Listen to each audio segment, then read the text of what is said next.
In ons gesels oor intensiteit, moet ons vandag juist praat oor intense vrymoedigheid in geloof. Iets besonders wat gebeur het met Jesus se kom na die aarde, sy kruisiging in ons plek, sy opstanding, is dat ons nou deur hom direkte toegang het tot die genadetroon van God. Dit help ons om met intensiteit te lewe, want ons hoef nie nou te wag tot omstandighede ideaal is, of ons genoeg geld het, of ander hulpmiddels het, of op ander mense hoef te reken nie. Alles begin by God, en ons is welkom by God. Die skrywer van Hebreërs stel dit so in Hebreërs 4 vers 16. Kom ons gaan dan met vrymoedigheid na die genadetroon, sodat ons barmhartigheid en genade ontvang, en so op die regte tyd gered kan word.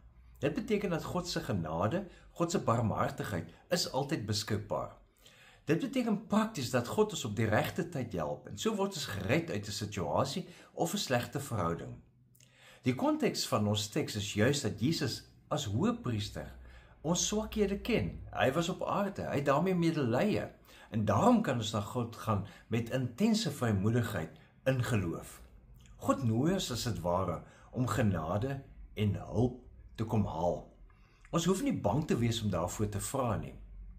Ek het 'n bietjie gaan kyk in die sielkunde en Bandura skryf en bevind dat selfeffektiwiteit, met ander woorde die geloof in jou vermoë om situasies te hanteer, is 'n sleutel tot veerkragtigheid waarmee ons die lewe optimaal kan hanteer.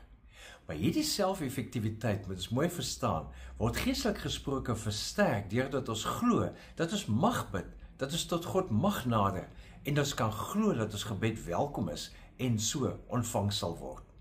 So vandag word ons aangemoedig om eers na God te kyk, voordat ons na ons vrese en na ons bekommernisse kyk. En dan kan ons met intense vrymoedigheid met God praat, en ons kan vir God hulp vra.